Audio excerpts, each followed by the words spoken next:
जय कुष्मांडा जग सुखदानी, मुझ पर दया करो महारानी। पिंगला ज्वाला मुखी निराली, सकंबरी माँ भोली भाली। लाखों नाम निराले तेरे, भक्त कई मत वाले तेरे। भीमा पर्वत पर है डेरा, स्वीकारो प्रणाम ये मेरा। सबकी सुनती हो जगदम्बे, सुख पहुँचाती हो माँ अम्बे। तेरे दर्शन का मैं प्यासा, पूर्ण कर दो मेरी आशा। माँ के मन में ममता भारी, क्यों ना सुनेगी अरज हमारी।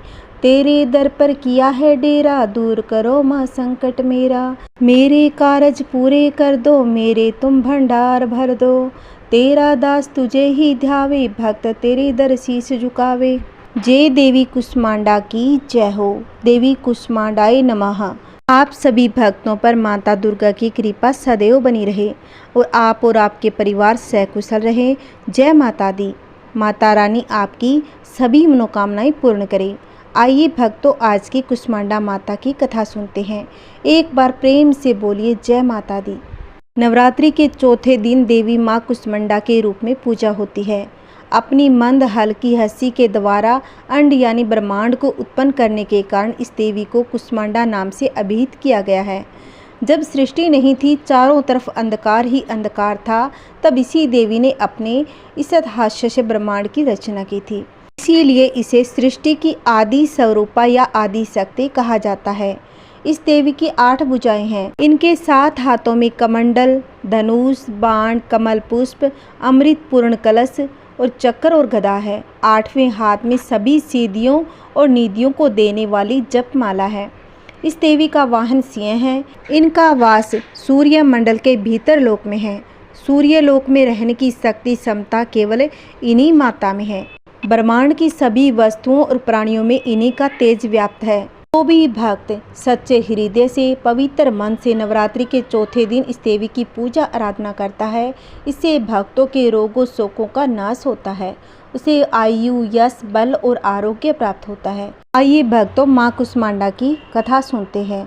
या देवी सर्वभूतेषु माँ कुष्मांडा रूपेण संस्थिता, नमस्तस्यै नमस्तस्यै नमस्तस्यै नमो नमः। जब सृष्टि का अस्तित्व नहीं था, हर तरफ अंधेरा ही अंधेरा और अंधकार था, तब एक छोटे से ऊर्जा के गोले ने जन्म लिया। वह ऊर्जा का गोला देखते ही देखते चारों तरफ प्रकाशित होने लगा। फिर उसने एक नारी का रूप लिया। वह नारी और कोई नहीं, आदि शक्ति, आदि स्वरूपा माँ कुष्मांडा थी। माँ कुष्मांडा ही ब्रह्मांड की रचयिता है। इनका निवास स्थान सूर्य मंडल के भीतर लोक में ही, और इस प्रकार कुष्मांडा माता सभी प्राणियों को ऊर्जा प्रदान करती है। सूर्य मंडल के भीतर लोक में निवास करने की क्षमता और किसी में नहीं थी। यह क्षमता और शक्ति केवल माता कुष्मांडा में ही थी। माँ कुष्मांडा ने पहले 3 प्राणियों की रचना की थी। यह 3 सर्वोत्तम देवियाँ थीं। अपनी बाईं आंख से उन्होंने एक भयंकर रूप बनाया, इसका नाम महाकाली रखा। अपनी माथे वाली बीच की आंख से उन्होंने एक और रूप बनाया, जिसका नाम उन्होंने महालक्ष्मी रखा। फिर उन्होंने दाईं आंख से एक दयालु मुस्कुराता हुआ रूप बनाया, जिसका नाम उन्होंने महासरस्वती रखा। महाकाली के शरीर से एक नर और एक नारी ने जन्म लिया। नर के 5 सिर और 10 हाथ थे। नर को शिव भगवान का नाम दिया गया। नारी का 1 सिर और 4 हाथ थे, उसका नाम उन्होंने सरस्वती रखा। महालक्ष्मी के शरीर से एक नर और एक नारी ने जन्म लिया। नर के 4 सिर और 4 हाथ थे। माँ कुष्मांडा ने उनका नाम ब्रह्मा रखा, जबकि नारी का नाम लक्ष्मी रखा गया। उसका 1 सिर और 4 हाथ थे। जब माता कुष्मांडा ने महासरस्वती की ओर देखा, तो उन्होंने भी एक नर और नारी की उत्पत्ति की। नर का 1 सिर 4 हाथ थे, उसका नाम विष्णु रखा। नारी के 1 सिर और 4 हाथ थे, उसका नाम शक्ति रखा गया। उन्होंने भगवान शिव को शक्ति, ब्रह्मा जी को सरस्वती और भगवान विष्णु को लक्ष्मी पत्नी के रूप में प्रदान की। जिसके बाद माँ कुष्मांडा ने स्वयं एक शक्ति दिव्य ऊर्जा के रूप में प्रवेश किया। माँ कुष्मांडा आंतरिक शक्तियों का एक रूप है। उन्होंने त्रिदेवियाँ और त्रिदेवों की रचना की। उसके बाद उन्होंने सृष्टि की रचना का कार्यभार त्रिदेव को सौंप दिया था। इस देवी की पूजा आराधना करने से भक्तों के रोगों और शोकों का नाश होता है। जो भक्त इनकी सेवा भक्ति करता है, माँ प्रसन्न होकर उनको आशीर्वाद देती है। सच्चे मन से पूजा करने वाले को सुगमता से परम पद को प्राप्त होता है। जय माता दी। एक बार प्रेम से बोलिए जय माता दी। 9वें अध्याय में निशुंभ वध का वर्णन किया गया है। राजा ने कहा, हे ऋषिराज, आपने रक्त बीज के वध से संबंध रखने वाला वृत्तांत मुझे सुनाया। अब मैं रक्त बीज के मरने के बाद क्रोध में भरे हुए शुंभ व निशुंभ ने जो कर्म किया वह सुनना चाहता हूँ। महर्षि मेधा ने कहा, रक्त बीज के मारे जाने पर शुंभ और निशुंभ को बड़ा क्रोध आया और अपनी बहुत बड़ी सेना का इस प्रकार सर्वनाश होते देखकर निशुंभ देवी पर आक्रमण करने के लिए दौड़ा। उसके साथ बहुत से बड़े बड़े असुर देवी को मारने के वास्ते दौड़े और महापराक्रमी शुंभ अपनी सेना सहित चंडिका को मारने के लिए बढ़ा। फिर शुंभ और निशुंभ का देवी से घोर युद्ध होने लगा और वह दोनों असुर इस प्रकार देवी पर बाण फेंकने लगे जैसे मेघों से वर्षा हो रही हो। उन दोनों के चलाए हुए बाणों को देवी ने अपने बाणों से काट डाला। अपने शस्त्रों की वर्षा से उन दोनों दैत्यों को चोट पहुंचाई। निशुंभ ने तीक्ष्ण तलवार और चमकती हुई ढाल लेकर देवी के सिंह पर आक्रमण कर दिया। अपने वाहन को चोट पहुंची देखकर देवी ने अपनी सुरप नामक बाण से निशुंभ की तलवार व ढाल दोनों को ही काट डाला। तलवार और ढाल कट जाने पर निशुंभ ने देवी पर सख्ती से प्रहार कर दिया। देवी ने अपने चक्कर से उसके 2 टुकड़े कर दिए। फिर क्या था, दैत्य मारे क्रोध के जल उठा और उसने देवी को मारने के लिए उसकी ओर शूल फेंका, किंतु देवी ने अपने मुक्के से उसको चूर चूर कर डाला। फिर उसने देवी पर गदा से प्रहार किया। देवी ने त्रिशूल से गदा को भस्म कर डाला। इसके बाद वह फरसा हाथ में लेकर देवी की ओर लपका। देवी ने अपने तीखे बाणों से उसे धरती पर सुला दिया। अपने पराक्रमी भाई निशुंभ के इस प्रकार के मरने पर शुंभ क्रोध में भरकर देवी को मारने के लिए दौड़ा। वह रथ में बैठा हुआ उत्तम आयुधों से सुशोभित अपनी 8 बड़ी बड़ी भुजाओं से सारे आकाश को ढके हुए था। शुंभ को आते देखकर देवी ने अपना शंख बजाया और धनुष की टंकार का भी अत्यंत दुस्सह शब्द किया। साथ ही अपने घंटे के शब्द से कि जो कि संपूर्ण दैत्य सेना के तेज को नष्ट करने वाला था, संपूर्ण दिशाओं में व्याप्त कर दिया।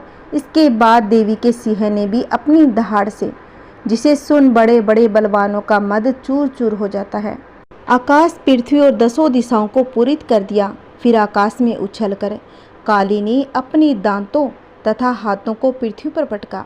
उसके ऐसा करने से ऐसा शब्द हुआ जिससे कि उससे पहले के सारे शब्द शांत हो गए। इसके बाद शिवदूती ने असुरों के लिए भय उत्पन्न करने वाला अट्टहास किया, जिसे सुनकर दैत्य थर्रा उठे और शुंभ को बड़ा क्रोध हुआ। फिर अंबिका ने उसे, अरे दुष्ट, खड़ा रह कहा तो आकाश के सभी देवता जय हो बोल उठे।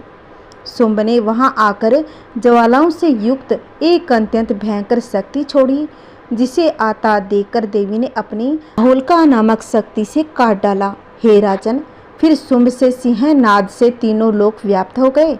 उसकी प्रतिध्वनि से ऐसा घोर शब्द हुआ जिसने इससे पहले के सब शब्दों को जीत लिया।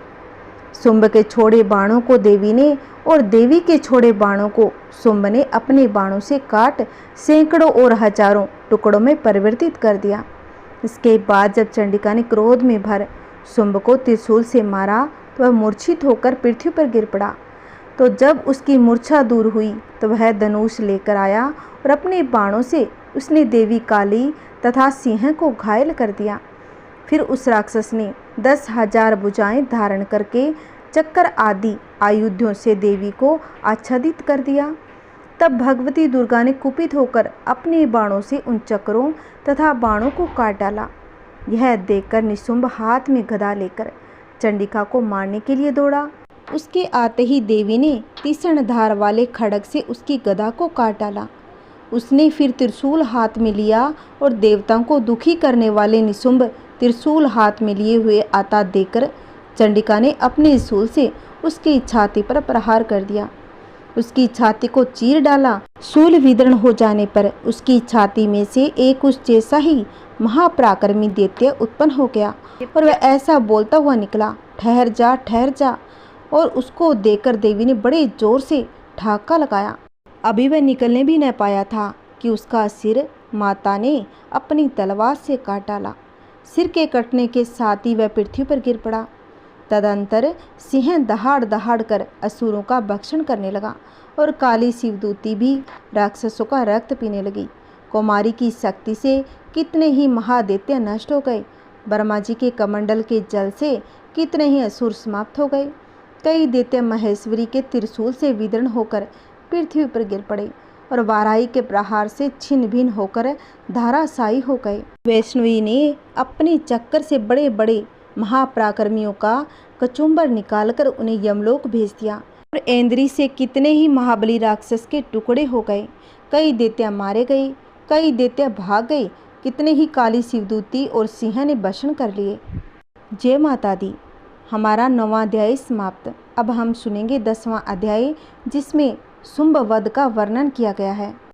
महर्षि मेधा ने कहा कि हे राजन, अपने प्यारे भाई को मरा हुआ तथा सेना को नष्ट हुई देखकर क्रोध में भयंकर दैत्यराज शुंभ कहने लगा, दुष्ट दुर्गे, तू अहंकार से गर्व मत कर, क्योंकि तू दूसरों के बल पर लड़ रही है। देवी ने कहा, हे दुष्ट, देख, मैं तो अकेली हूँ। इस संसार में मेरे सिवा दूसरा कौन है? यह सब मेरी शक्तियाँ हैं। देख, ये सब की सब मुझ में प्रविष्ट हो रही है। इसके बाद ब्राह्मणी आदि सब देवियाँ उस देवी के शरीर में लीन हो गई और देवी अकेली ही रह गई। तब देवी ने कहा, मैं अपनी ऐश्वर्य शक्ति से अनेक रूपों में यहाँ उपस्थित हुई थी। उन सब रूपों को मैंने समेट लिया है। अब मैं अकेली ही यहाँ खड़ी हूँ, तुम भी यहीं ठहरो। महर्षि मेधा ने कहा। तब देवताओं तथा राक्षसों के देखते ही देखते देवी तथा शुंभ में भयंकर युद्ध होने लगा। अंबिका देवी ने सैकड़ों अस्त्र शस्त्र छोड़े। उधर दैत्यराज ने भी भयंकर अस्त्रों का प्रहार प्रारंभ कर दिया। देवी के छोड़े हुए सैकड़ों अस्त्रों को दैत्य ने अपने अस्त्रों द्वारा काट डाला। इस प्रकार शुंभ ने जो अस्त्र छोड़े उनको देवी ने अपनी भयंकर हुंकार के द्वारा ही काट डाला। दैत्य ने जब सैकड़ों बाण छोड़कर देवी को ढक दिया तो क्रोध में भरकर देवी ने अपने बाणों से उसका धनुष नष्ट कर डाला। धनुष कट जाने पर दैत्यराज ने शक्ति चलाई, लेकिन देवी ने उसे भी काट कर फेंक दिया। फिर दैत्यराज ने चमकती हुई ढाल लेकर देवी की ओर दौड़ा, किंतु जब वह देवी के समीप पहुंचा तो देवी ने अपने तीक्ष्ण बाणों से उसकी चमकने वाली ढाल को भी काट डाला। फिर दैत्येंद्र का घोड़ा मर गया, रथ टूट गया, सारथी मारा गया। तब वह भयंकर मुद्र लेकर देवी पर आक्रमण करने के लिए चला, किंतु देवी ने अपने तीक्ष्ण बाणों से उसके मुद्र को भी काट डाला। इस पर दैत्य ने क्रोध में भरकर देवी की छाती में बड़े जोर से एक मुक्का मारा। दैत्य ने जब देवी को मुक्का मारा तो देवी ने भी उसकी छाती में जोर से एक थप्पड़ मारा। थप्पड़ खाकर पहले तो दैत्य पृथ्वी पर गिर पड़ा, किंतु तुरंत ही वह उठ खड़ा हुआ। फिर वह देवी को पकड़कर आकाश की ओर उछला और वहां जाकर दोनों में युद्ध होने लगा। वह युद्ध ऋषियों देवताओं को आश्रय में डालने वाला था। देवी आकाश में दैत्य के साथ बहुत देर तक युद्ध करती रही। फिर देवी ने उसे आकाश में घुमाकर पृथ्वी पर गिरा दिया। दुरा आत्मा दैत्य पुनः उठकर देवी को मारने के लिए दौड़ा। तब उसको अपनी ओर आता हुआ देखकर देवी ने उसकी छाती विदीर्ण करके उसको पृथ्वी पर पटक दिया। देवी के त्रिशूल से घायल होने पर उस दैत्य के प्राण पखेरु उड़ गए। उसके मरने पर समुद्र, द्वीप, पर्वत और पृथ्वी सब कांपने लग गए। तदंतर उस दुष्ट आत्मा के मरने से संपूर्ण जगत प्रसन्न व स्वस्थ हो गया तथा आकाश निर्मल हो गया। पहले तो उत्पात सूचक मेघ और उल्कापात होने थे, वह सब शांत हो गए। उसके मारे जाने पर नदियां अपने ठीक मार्ग से बहने लगी। संपूर्ण देवताओं का हृदय हर्ष से भर गया और गंधर्व सुंदर गान करने लगी। गंधर्व बाजे बजाने लगे, अप्सराएं नाचने लगी, पवित्र वायु बहने लगी, सूर्य की कांति स्वस्थ हो गई और यज्ञशालाओं की बुझी हुई अग्नि अपने आप प्रज्वलित हो उठी तथा चारों दिशाओं में शांति फैल गई। आज का हमारा 10वां अध्याय समाप्त। कल की वीडियो में हम आगे का अध्याय रसपान करेंगे। आइए अब सुनते हैं समायाचना। सनातन धर्म के अनुसार हर पूजा अर्चना के बाद समायाचना अवश्य ही करनी चाहिए। ऐसा माना जाता है कि पूजा के बाद समायाचना करने से आपकी पूजा संपन्न और सफल होती है। दुर्गा सप्तशती का अध्याय करने के बाद दुर्गा क्षमा प्रार्थना इस प्रकार करनी चाहिए।